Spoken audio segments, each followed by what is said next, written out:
Hello and good evening to all the people. Hello everyone. So I can see Shreya and Meghna waiting since long. Very much welcome to all of you. And this is me again, Gausia, welcoming you to another session of NEET Byte. And in this session, we will be discussing a very interesting topic of yours, which happens to be cell. Okay, and I'm very much sure that this is very fascinating chapter, and you really enjoy talking about cell, learning about it. Okay, so welcome everyone. Hi Rebecca and Shreya. Hello Aditya, welcome. Sheroz, welcome.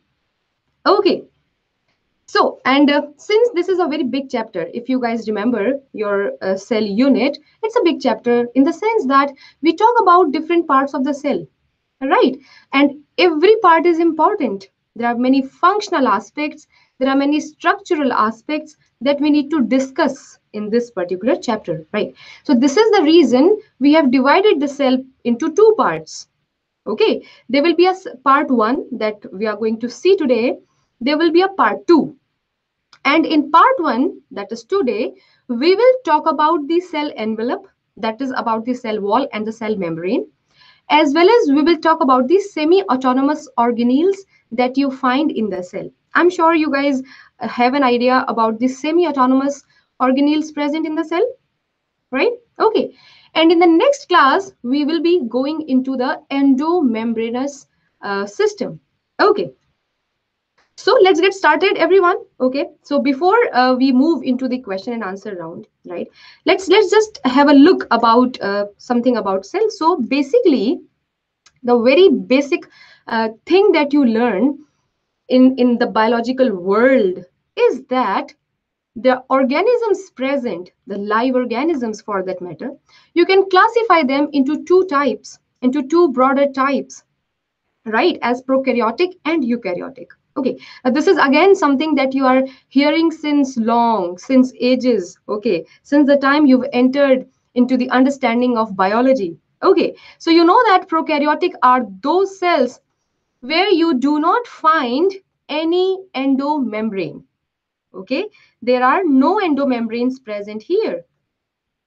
Okay, and if I'm talking about no endomembrane, means I'm talking about the membranous structure inside the cytoplasm.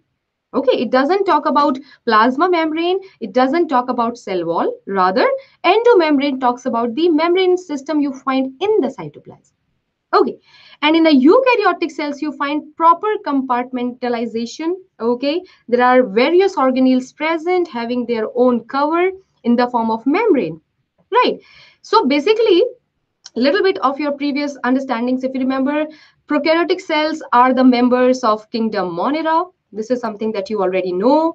And right after the Monera, we start with the eukaryotic cell organization, that is your protistans, your fungi, your kingdom Plantae and Animalia. They all have the eukaryotic cell. Okay, exactly. So the nucleus, as you are talking about, this is the first and the foremost distinction that you do when you talk about the prokaryotes and the eukaryotes. Okay, in the case of prokaryotes, you do not find the chromosomes that are protected by a covering, right? In that sense, I'm talking about nuclear membrane. You do not come across any nuclear membrane in the prokaryotes, right? And the structure which is present in the cytoplasm is simply termed as nucleoid. Okay, we simply call it as nucleoid. Whereas in eukaryotes, you call it as nucleus. There's a proper nuclear membrane present. Okay, and the DNA is separated from the cytoplasm. Okay, apart from that, you talk about other differences as well. For example, ribosomes. Okay, you have 70S type in here, 80S type in eukaryotes. Okay, how they are assembled. So they are free in prokaryotes. They can be on the endoplasmic reticulum in eukaryotes. Right, DNA is double-stranded, but it is circular. It is double-stranded as well, but linear. Okay, true nucleus we have just talked about, and little bit of the composition of the cell wall. Okay, so this is there are few differences that you need to know. Well, Deepak, about the Golgi apparatus we will do in cell part 2. Okay, in cell part 1 we are not focusing on Golgi as such. Okay, now before we begin with the question, I have an announcement to make.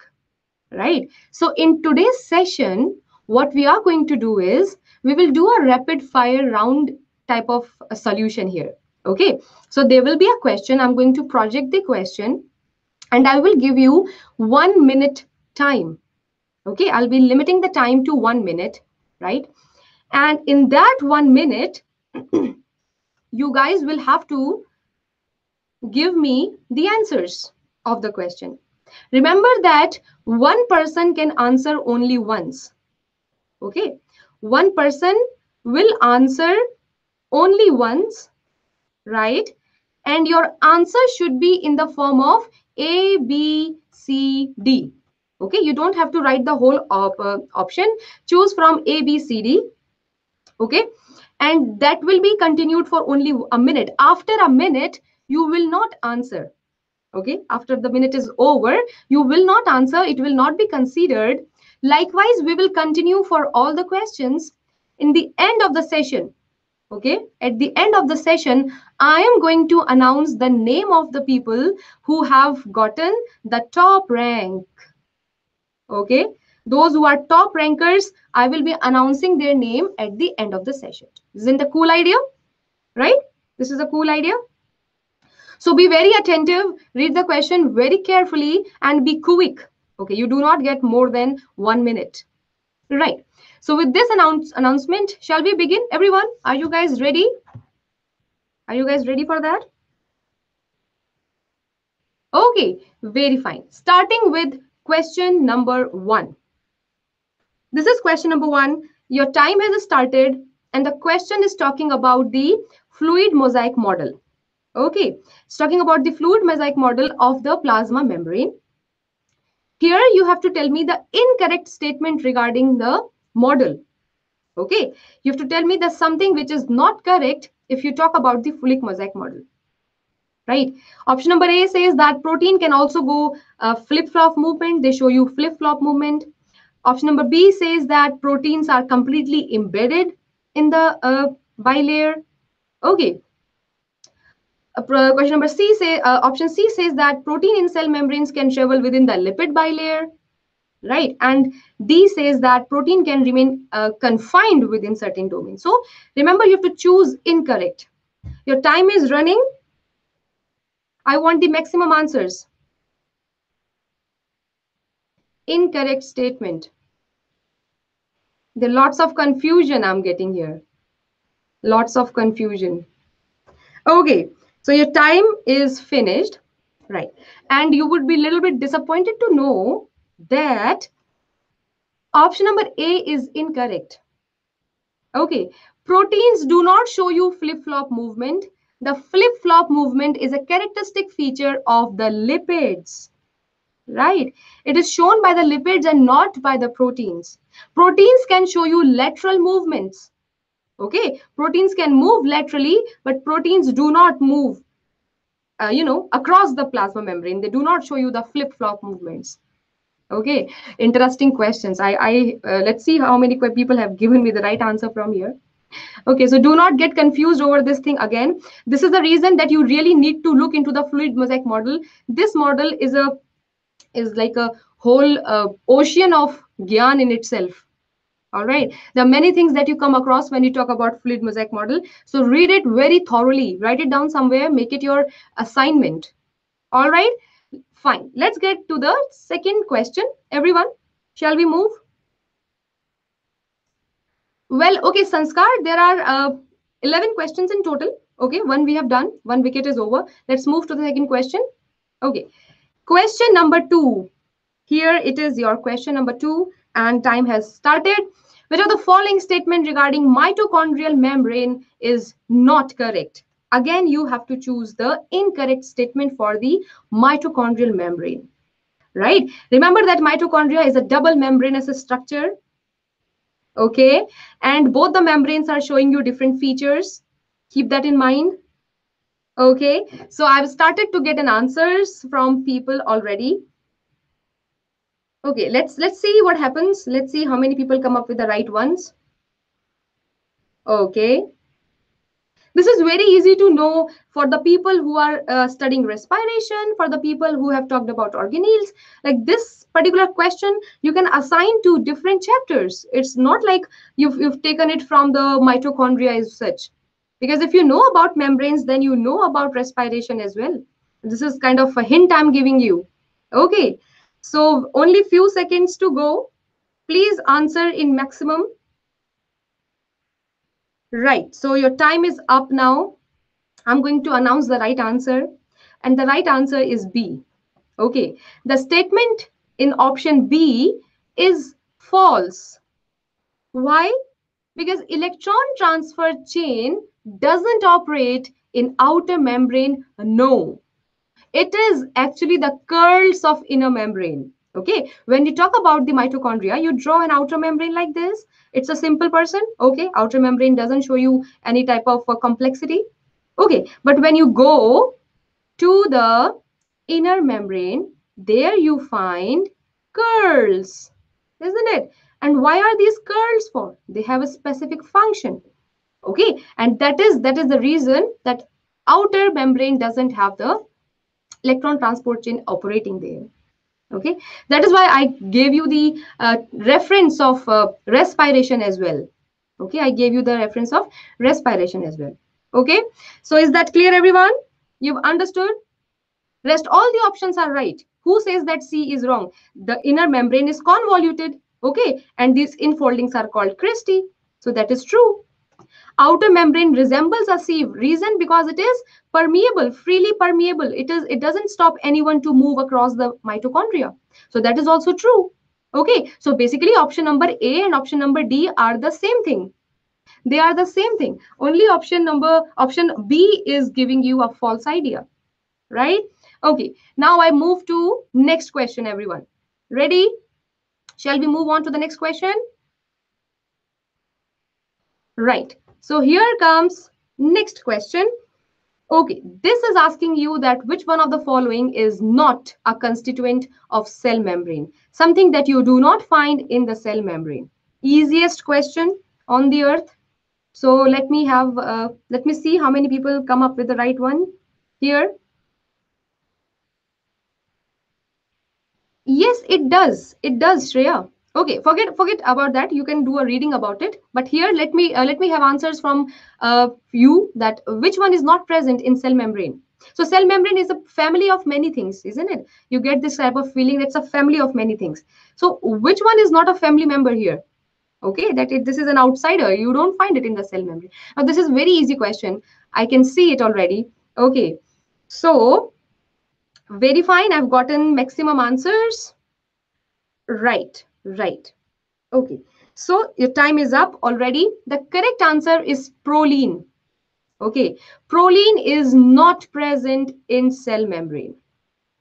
Okay. You do not find it in the cell membrane. Rest all three of them are very much present. They are the features of cell membrane. Okay. For example, phospholipids are forming, they are present in the form of bilayer and they form the backbone of the cell membrane. Right. They are the amphipathic molecules. Okay. And you find them present intact manner. Okay. Amphipathic. That's what they are. Cholesterol is also present in some cell membranes. Okay, you do not find cholesterol in every type of cell membrane, but yes, you do find it in animal cell membrane, and cholesterol is responsible for maintaining fluidity. Okay, it maintains the fluidity of membrane in the extreme temperatures. Okay, and glycolipids, of course, whenever sugar is associated on the lipid, it becomes a glycolipid, and sugars are acting as a receptor molecules. So all three of them are present. Proline is not there. Okay, so hence correct answer happens to be your option D. Okay, now moving on to the next question, everyone. Moving on to next question quickly. Right, so question is right in front of you and your time starts. Which of the following ions are necessary for assembly of microtubules? Now this is a question from the cytoskeleton. Okay. Now, cytoskeleton, again, you should know that it's a feature of eukaryotic cells. You do not find cytoskeleton in the prokaryotes. Okay. And in cytoskeleton, apart from microtubules, you have intermediate filaments, right? So from here, you have to choose those ions which are required for the assembly of microtubules. Your time has already started. Be quick, be responsive, and try to hit the right option here. Okay, everyone must be on the adrenaline rush right now. Come up with the maximum. Okay. Now, the little bit of hint that I can provide you in the answer is that one of these ions is also undertaken, it's also covered, stored by the vacuole. Okay, in case of plant cells, right? So the time is over. And to all the people who have given C as the answer, it's a big congo to you. You need to have divalent ions of calcium and magnesium so as to sustain the assembly of microtubules. Okay, so those of you who could not get the answer right, please make sure you do a reading about cytoskeleton, because many a times it happens that while talking about the other organelles, important ones as they appear, we don't give much attention to it, right? So please make sure that you do read about cytoskeleton, and when you read about cytoskeleton, you also talk about centrioles. Okay, so please do that. All right, now moving on to the next question, everyone. Okay. Yes, exactly. That's calcium. That's a wrong one here. This should have been 2. But then even if you go for this one, no, then chlorine won't be right. So ultimately you are left with option C only. That's just a typo error. That's a different thing. But if you go for by the combination of options, you will not choose the upper wala calcium. You have to come ultimately to the option C here. Okay. Now I'm moving to the option. Next question. All right. Now this is an assertion reason question. Okay. And because it's an easy question, you will not have to take much time in that. Read the assertion, read the reason, and think whether they are complementing each other, whether they are wrong, whether they are right. Your time has already started now. Assertion says that organisms are made up of cells. Okay, now you apply your cellular knowledge here. Okay, whether they are made up of cells, they are made up of bricks or what. Okay, and reason for the same is that cells are a structural unit of living organisms. A cell keeps its chemical composition steady within its boundary. All right, so now you have to think whether reason is substantiating the assertion, whether both of them are false, whether both of them are right. Okay, of course, I will tell you my name, no problem, no issues. Okay, so this is another very easy question. It's simply based on your basic understanding. This is something that you learn when you talk about the introduction of cell. Okay, this should not be wrong. You should not get this question wrong. This is the easiest assertion reason ever possible on earth, I tell you. Okay, because this is something that you learn from your classics. So your time is up now, everyone. Stop answering. Okay, so understand that assertion is very much right. Okay, assertion is very true. And at the same time, reason is substantiating the assertion. Okay, organisms are made up of cells because cell happens to be the structural unit. Okay, and the cells are capable of performing the task because they can keep their chemical composition steady within their boundary. Hence, answer is A. Option A is the right answer. So big congo to all the people who gave me option A as the right answer. Okay, easiest question, talking about the basics. All right, I don't suppose there is any issue in that. So then let's jump on to the next question now. Okay. Here, so starting with the time, Plasmodesmata connections help in. Now, those are the people who were present in the previous session. You guys remember we have talked about Plasmodesmata already in previous session. And I told you the name of a cousin of Plasmodesmata. Okay, I gave you the name of a cousin. Okay, Plasmodesmata is somebody who is present in other kingdom, the cousin is present in other kingdom, right? I told you that kind of relationship. Okay, so you have to tell me something which is true for Plasmodesmata. Okay, so what is it doing, what is it substantiating there, and where do you find it? You have to, everything must come to your brain quickly. Okay, so keep on answering, and none of you should get this wrong, because Plasmodesmata are very dominant type of things that you hear when you talk about cell to cell interaction. Okay, desmata is something which is connected, concerned with the interaction. So I don't think there should be wrong answers. So time is over, and the correct option is D. Okay, Plasmodesmata, if you remember in the previous class, I told you that they happen to be cousins of gap junctions, right? Now, gap junctions you find in animal cells, and Plasmodesmata you find in plant cells. Okay, but similar functions they are performing. They are allowing the movement of molecules and ions between the connected cells. They're providing as connections between the two adjacent cells.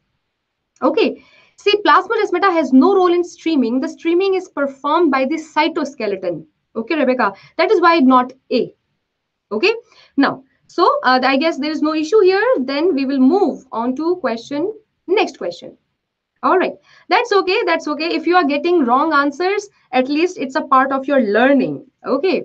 It's a part of your learning that you know that this thing you have to revise back again. Very fine. Meenakshi, that is right. Exactly. Now, let's jump on to the next question. Another interesting question. Okay. And this question is not only from cell, this question has vast coverage of topics. Okay. Time has started. You have to tell me that in prokaryotes, chromatophores are. Now, this question you will answer definitely if you have read about photosynthesis, if you have done your biological classification, kingdom Monera exactly, okay, then you will come up with the right answer. Because these are certain exceptional features you find. Okay, so let me have the recall of memories. Within 1 minute, think, take your time, and come up with the perfect answer, the right answer. Okay, so that is something related to very essential process. Okay, that is something related to some biochemical pathway. Okay, these are certain hints that I can provide, not more than that. So let me see how many people will remember. Okay, and this is a wide area covering question. Okay, wide area covering question. All right, so your time is up now, and the chromatophores, you read about them most of the time during photosynthesis. When you read photosynthesis, you also read bacterial photosynthesis, and therein you read that some bacteria do have internal membranous system that can become extensive and complex in photosynthetic bacteria because it is housing or it is carrying photosynthetic pigments. Okay, and where are they coming from? Where are the chromatophores coming from? These are coming from the plasma membrane. Okay, let's say this is your bacteria that I'm drawing. Okay, a very rough figure. This is the cell wall, right? And this happens to be your cell membrane. Then what happens? Cell membrane will take a curve and it will form a pouch-like structure, and that pouch-like structure shall be containing all your pigments. Okay, it will be containing all the pigments, and that is what we call as chromatophore. Okay, so please keep this in mind. You find this in purple sulfur bacteria, rhodospirillum. Okay, you find it in the rhodospirillum, right? So basically, Meenakshi, you are terming the mesosomes differently here. Okay, calling it as chromatophores because now they are simply concerned with the pigments. Okay, that is the thing. So this is something in biology, right? Whenever there is a structure performing some outstanding function, you respect it and you give it a different name. Okay, very fine. Let's now move on to next question. Okay, let's now move on to next question. Okay, another question of assertion and reason. Okay, an easy one. So starting with your time. So assertion says that a cell membrane shows fluid behavior. So you have to think according to the model. Okay. And why does it show fluid behavior? Could be because it is a mosaic or it is a composite made up of diverse lipids and proteins. So what do you think? Is it a fluid behavior it is you are finding there? Is your membrane fluid? Okay. And do you think that the reason for the fluidity happens to be the lipids and proteins? Do you think that both of them are complementing each other? The reason is substantiating the assertion. Okay, or they can be wrong. You can disagree to them. Okay, that no, cell membrane is not fluid, cell membrane is tough. Okay, you can think like that as well. So based on your understanding, whatever you've learned about the plasma membrane or the cell membrane since your childhood classes, I'm sure I'm going to have plenty of right answers. Okay, so time is up, and those of you who have given me A as the answer, very good. Okay, that's right. Plasma membrane or cell membrane for that matter is not a rigid structure, it's a fluid behavior showing structure, right? And the reason for that is the lipids and proteins are not stationary in there. In the very first question, we talked about it, isn't it? That the lipids are showing lateral movement, lipids are also showing flip-flop movement. The proteins can also travel across the plasma membrane. So these two things are responsible for making your plasma membrane a fluid-like entity. So A happens to be the right answer. Perfectly, A happens to be the right answer. So very good, and congo to all the people who got it right. Right. Now move on to second question. I mean the last question perhaps. No, it's the second last question we are having here. Okay, this is second last question. So it is asking you about the protoplast. What is a protoplast? A protoplast is a kind of a cell where you have removed plasma membrane, where you have removed nucleus, where it is undergoing division, or where it doesn't have a cell wall. Okay, so from here you have gotten an idea that protoplast is something which is lacking something. Okay, that is why it is lacking something. Right, isn't it? Well, Rebecca, to your question, cholesterol is maintaining, it's responsible for fluidity, okay, but only in the extreme situations. When the temperature is very low, then cholesterol is maintaining fluidity. Otherwise, it is protein and lipids. Okay, Rebecca, I think I have answered your question. Okay, so everyone, coming back to the question. So what do you think is the answer? Time is over, and the correct answer happens to be option D. Okay, it lacks cell wall. If you remove the cell wall, whatever you have is the protoplast. Okay, whatever you've gotten is the protoplast. So all those people who have given me the option D as the answer, congratulations, you were right in that. Okay, exactly, Shreya. The Golgi apparatus you've rightly explained, and we'll come up with the Golgi apparatus in the next session. So keep that safe with you. Okay, revise it as well. Okay, now moving on to the last question. This was the second last question. Okay, I'm forgetting the numbers of the question because I'm so much into your answering and all. Okay, so here you have to choose the correct statement. Fine, choose the correct statement. Read them. So your time starts now, everyone. First statement says that sodium and potassium ions move across cell membrane by passing by the passive transport. Okay. Smriti, that will be you will have it on Monday of biology. You'll have it on Monday. Okay, or you will be notified as well. Okay. Second one says that protein make up 60 to 70% of the cell membrane. Okay. And your option C says that lipids are arranged in a bilayer with polar heads towards the inner part, and fluid and mosaic model of cell membrane was proposed by Singer and Nicholson. Come up with the correct answer quickly, everyone. Come up with the correct answer. Quickly, quickly. What should be the correct answer over here? All right, so time is up, and the correct answer, the correct option is only option D. Rest all are wrong.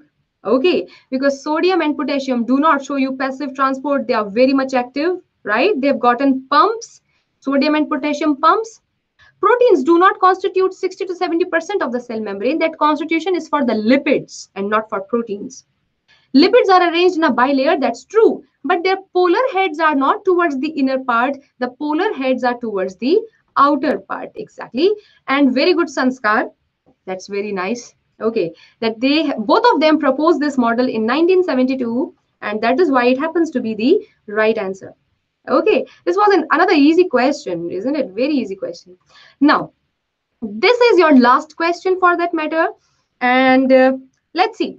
So your time started. Here you have to identify the organelle in germinating seeds, okay, where fatty acids are getting degraded exclusively. It doesn't happen in any other organelle. It is a characteristic feature of germinating seeds that this particular organelle you find in germinating seeds necessarily. Okay, so, what do you think? What do you apply the logic here? Okay, the germinating seeds are in plants, so that could be plastids. Okay, glyoxysomes. So we don't know what is it. Okay, something like oxysomes. They are making ATP. Peroxisomes are for hydrogen peroxide. Okay, mitochondria. Yeah, mitochondria is cool. Do you think like that? Okay, if you're thinking like that, you are wrong. Okay, if that is the manner of thinking, it's not correct. Right, so your time is about to get over, okay? And let us have the most correct answers. Fine, so time is up. And to all the people who have given B as the answer, glyoxysomes, that's very true. Okay, now glyoxysomes and peroxisomes, both of them are like cousins to each other. Okay, and glyoxysomes are the characteristic feature of germinating seeds, right?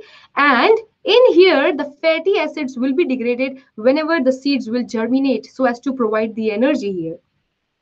Okay, so this was your answer, and I do want all of you to read a bit about glyoxysomes. Okay, you should be knowing that where do you not find glyoxysome? Anyone? Can you answer me that? Where do you not find glyoxysome? Yes. Where do you think it is absent? Anyone? Anyone? Like this is a question within question. Okay. Right. So think about it. Okay. And now we arrive at the end of the session. It is the time that we announce the people who have given the right answers most of the time.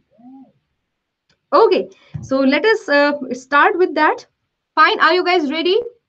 Are you guys ready for that? Right. So in the first rank is occupied by Arsalan, okay, and Sanskar Virmani. You both have gotten 8 marks. Congratulations, right? Second rank is occupied by Minakshi and Meghna. You both have gotten 6 marks. Congratulations. And third rank is occupied by Aditya, Rebecca, and Shahroz. You both, all three of you have gotten 5 marks. Okay, so this was your result. Okay, well, Sanskar Asher sir is now doing better than before, and he will definitely come in the upcoming sessions. He will also take your classes, and I'll inform him that you guys are missing him. Right. So I think that this was a fun session to you. You have learned as well. You've also seen your capacity of answering questions under pressure, isn't it? So with that note, people, I take your leave. Okay. We will meet in another session, right, with the same type of rapid fire system, same type of quiz system. Okay, exactly, Sanskar. That's a nice score. Keep it up. That's really a nice performance. Shahroz, you also keep it up. Okay, so everyone, then I take your leave. Bye bye. Stay blessed. Keep studying. Stay healthy. Bye.